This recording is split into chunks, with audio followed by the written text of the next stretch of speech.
Fine, fine, fine. You guys win. No one wants to watch my stupid fucking podcast, so here I am. Here I am, giving you guys a vlog. You win. You all win. You all win. Here's a vlog. I thought I'd pop in and maybe say hello and say a few things because I was feeling sort of nostalgic for the vlogging experience after. So I uploaded that last podcast. Well, Devin did. The girl in the podcast with me, Devin. If any of you have watched that podcast, you know Devin.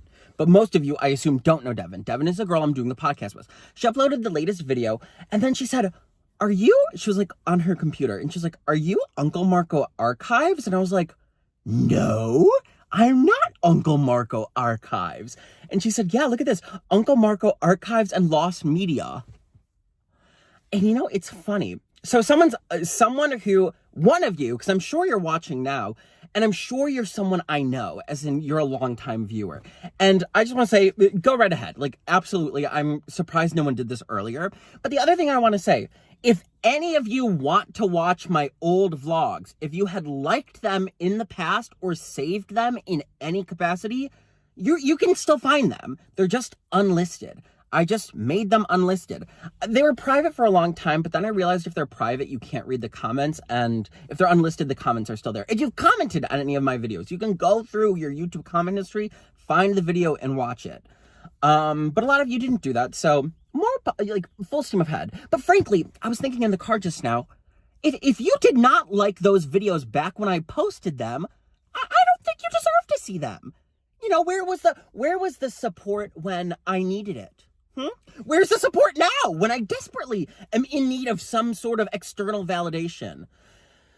Which is why I'm recording this now. But also I'm in a chatty mood. I thought it would be fun. Okay, so what's up with me? I just drove to 3 different Dollar Trees in Wisconsin. And I've been doing this like for the past like week or two. I just haven't been in Wisconsin lately because Lucas had COVID, so I couldn't come down here. I've been going to Dollar Tree and I've been looking for a specific Cher branded body spray. Cher has a line of fragrances that are like, I think that the line is called like Decades of Decadence or something like that, which like so cunt. And so I initially bought this product like maybe 2 months ago because I thought it was funny. Like, like, you know, a queen with her Cher body spray, and I bought it from the Dollar Tree. Like, silly, fun. When I tell you, I have not liked a fragrance product this much in like years of like collecting fragrance and trying perfumes. I'm hooked on the Cher 90s Couture body spray.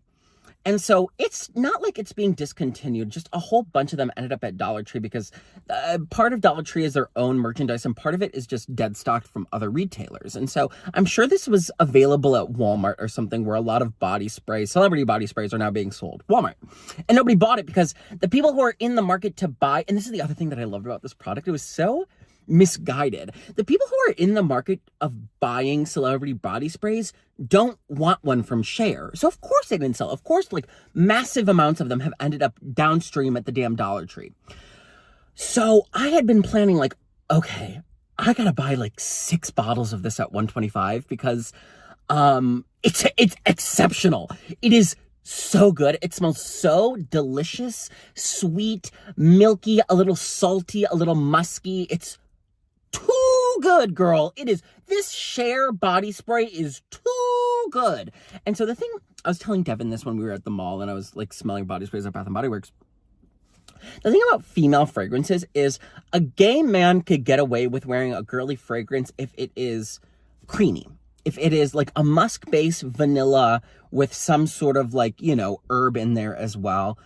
With aromatic, sorry, is the correct term if anybody's keeping score. Like kind of an aromatic musk, cream, coconut, vanilla kind of thing. A guy can get away with wearing that and not seem egregiously faggotlicious. You know what I mean? And this was like, it really was checking all the damn boxes for me. So I've been furiously on the hunt for the Cher body spray. And I went to 3 Dollar Trees this morning. Wait. Oh, I'm so happy. Because the bottle I bought 2 months ago is already like halfway gone.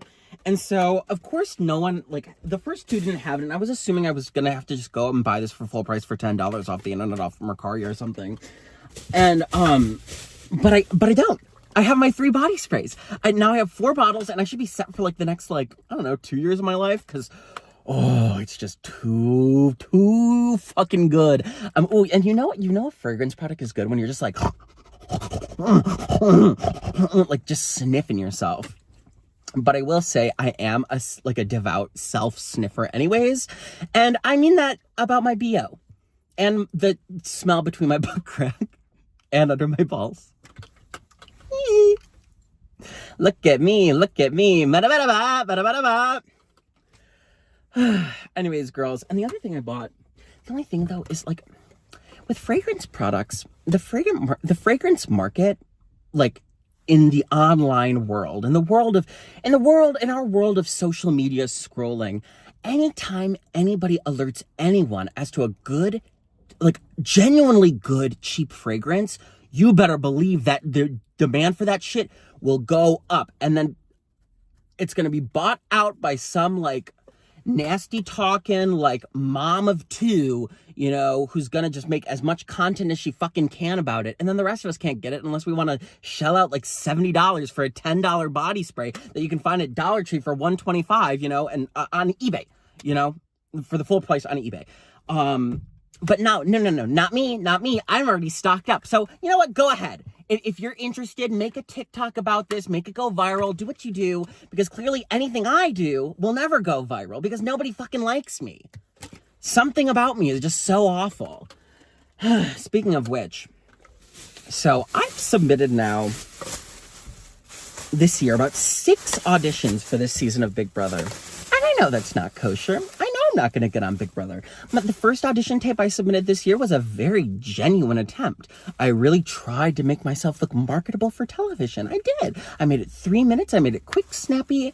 You know, mind you, when I recorded that first audition, I was sitting in this same parking lot I'm in right now. I'm at the New Berlin Public Library is kind of my stomping ground whenever Lucas is at work. I got to go in and take an Adderall and do some stuff as well. But anyways, I try to make myself look really good, really presentable, but they weren't interested. I didn't hear anything. So I said, you know what, you guys, you know what? Fuck you. I'm gonna submit a tape of myself every single fucking day. Every single day. I'm here. Hi. I know you don't want me, but I don't care. You're gonna watch me anyways. Mind you, I know cognitively, like I can wrap my head around the fact that they probably have like a running list of like, you know, people who apply. And anytime someone applies more than once, I probably just like throw the video away. But, you know, it's like, I don't know that for sure, and I don't know that, like, and you know, for all intents and purposes, the gesture of recording a cheeky little video and sending it out as like a big fuck you to the people who do Big Brother casting, like, that's all for me. You know, that is something to make me feel good, and I still do feel good doing it, so I will continue to do it.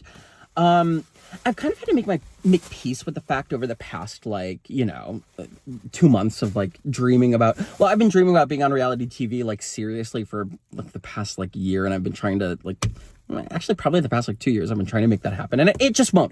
And I know it won't because I'm, if you ever go on Pluto, you know, the streaming service Pluto, it's like free cable. And watch like reality shows, like the most current ones that they play are usually from like MTV, like X on the Beach, or like You're the One, like all the dating shows, the ones that have been produced within the last like 10 years. I can kind of see very clearly that like I'm not the kind of person that will end up on reality TV. I'm nasty, you know, and not nasty as in personality. Well, yes, nasty as in personality, but also just like presentation. Like I'm a little gross, you know, like I'm not Instagram ready, you know, in the way that these like plumped up like career girls who are, you know, who really have a monopoly over reality TV right now are. I'm not that. So I'm not going to be on reality TV, but I can certainly use the anger that I feel about that to fuel me to do something, I don't know, a little bit creative. I think it's a creative project to just submit, you know, bad faith reality TV auditions over and over and over again. It's performance art. I think so, at least. Anyways, when I was at the Dollar Tree, at the one where I finally found all these Cher body sprays, it was like a real queen was working the cash register. Kind of, you know, all these piercings, a little bit tubby, like facial hair. You know, like it kind of looked like a Hot Topic, someone who shops at Hot Topic, and who watches Drag Race, you know, not like a goth, but like someone who's, you know, visibly gay, you know? And I really wanted to say to this guy, like, ooh, girl, I hit the jackpot here. I've been looking all day. I really wanted to queen out. And that's also partially why I'm recording this now, because I felt the urge to queen out and I couldn't do it. I couldn't do it. So I have this queen out impulse in me right now. I just want to queen out with my girls. Anyways, what else? I need to get fit for the summer. I need to get tan for the summer. I'm the tubbiest I've been in a while again. And that's like, you know, when I bring up the topic of my body, I haven't talked about it so much on here because I haven't been vlogging on here. But it's just like, you know, I think about it all the time. I talk about it with everybody in my life ceaselessly. You know, like I'm always talking about how fat I am and how I need to lose some weight and get jacked and get muscly so I can have all the girls wanting to fuck this tight little gay ass, this stinky, ingrown hair covered gay ass. Not that I want to, you know, capitalize on any of that. I just want the attention, you know, I just want the validation to know that people will want that. You know what I mean? So I got to do that. And it's summer. I want to be topless. I want to be on a beach. I want to run around with my muscles, but I just know it's not going to happen. Like, I've missed the boat this year. And so I'm just going to have to spend the summer a little bit chubby and just, get over it, you know, just get over it. Which I'm frankly incapable of doing. I mean, I will be upset about this until I'm lean and a little bit like pumped up again. But you know, c'est la vie. That's life. I'm just meant to suffer and complain about things. No, well, you know, it is who I am. What else? The whole JoJo Siwa thing. Oh yeah, I want to talk about this too, because I wanted to go on the record and I wanted to take another opportunity to once again complain about how I was, when Addison Rae put out that first song of hers like 3 years ago, Obsessed, remember?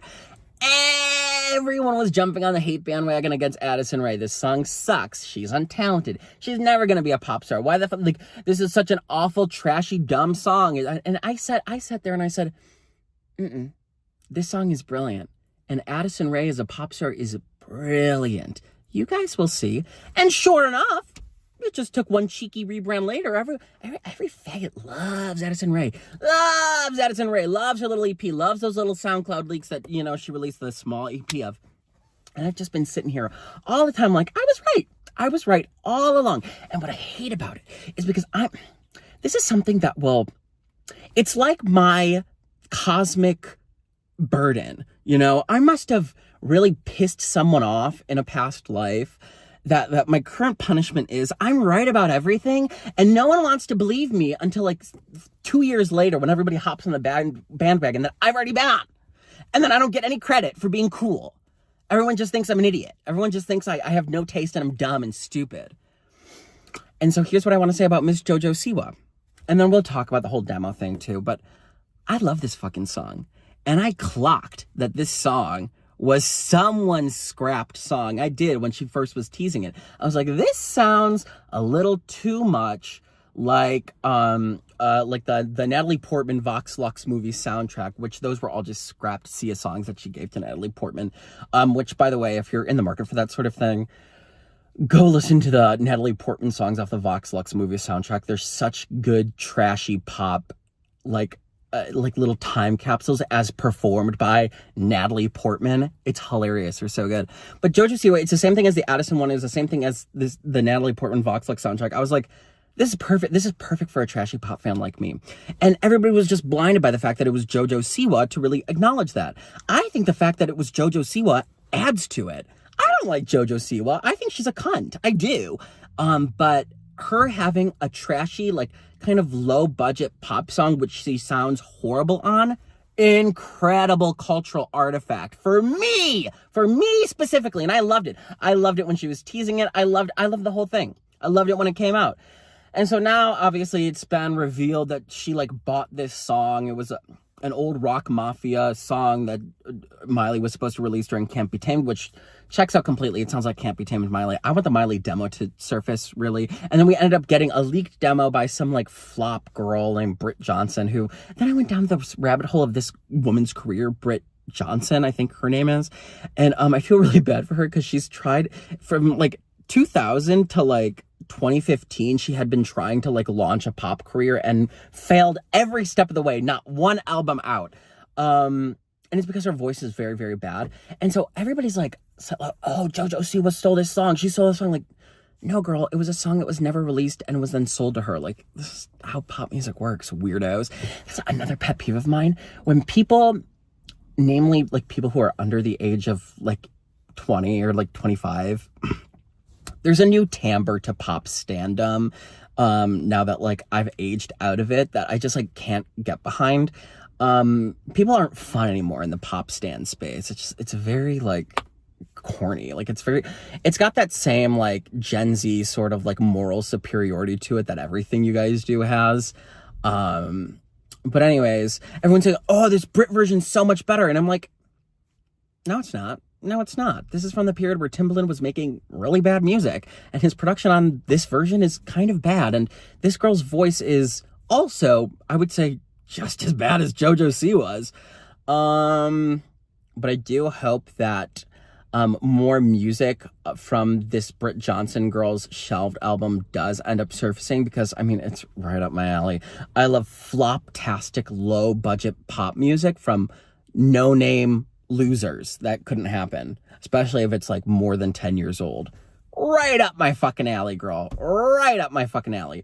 But all this to say, to put my hat in the JoJo Siwa ring, I'm thinking an Addison cultural shift, an Addison Rae style shift of attitudes around JoJo may happen in a year or two, because it always fucking does. And watch, now that I'm going on the record and saying this, it's not going to happen. And I also foresee this not happening just because JoJo Siwa herself is unbearable. She's unbearable. Truly, like in the true sense of just being unbearable, JoJo Siwa is an unbearable person. So I can see people not wanting to turn their attitude on its head for JoJo.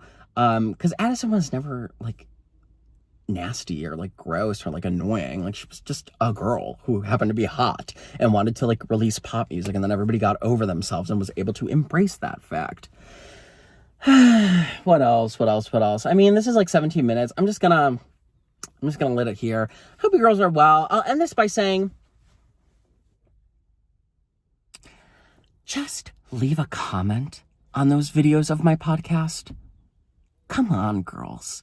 You know, we have known each other now for like 6 or 7 years, I think. I started uploading videos in like, yeah, because I think so 6 years. I started uploading videos in 2018, I believe, and a lot of you have been around since then. So I'm getting close to the camera and looking straight in the lens to say, you guys can't just put a comment on the fucking podcast videos. You don't have to watch it. You guys can't just comment. What's that gonna fucking do for you? You know? What's that gonna take out of your day? Just click the fucking video and leave a comment. After all I fucking do for you. And then you can go back to the Uncle Marco Archives page, who's ever running it, and you know, get your fix there. I understand I'm a very different person from what those videos were. It's still me, and I watch those old vlogs sometimes when I get nostalgic, and I see how it's still me, but I can see why I'm not me today as appealing to watch as I was back then. I was sort of like unstable enough to be completely no filter and just sort of say anything. And I'm not that way anymore, you know? As surprising as that may sound coming from my voice and watching this video, watching me, like, I'm not who I was 6 years ago. I get it. But the least you can do for all the fun times I've provided to any of you, just open one of those fucking podcast videos and just leave a comment. Why not? And I'll admit, are these podcasts the most engaging things to listen to? No. But they're for me! So I have something to do. Anyways, okay. Bye, guys. Love you very much. Oh my god, I can't even do it. Wait, it's so corny. I literally like stood in front of a mirror and like made myself learn how to do this with my fingers. Okay, bye guys. Love you. Mwah.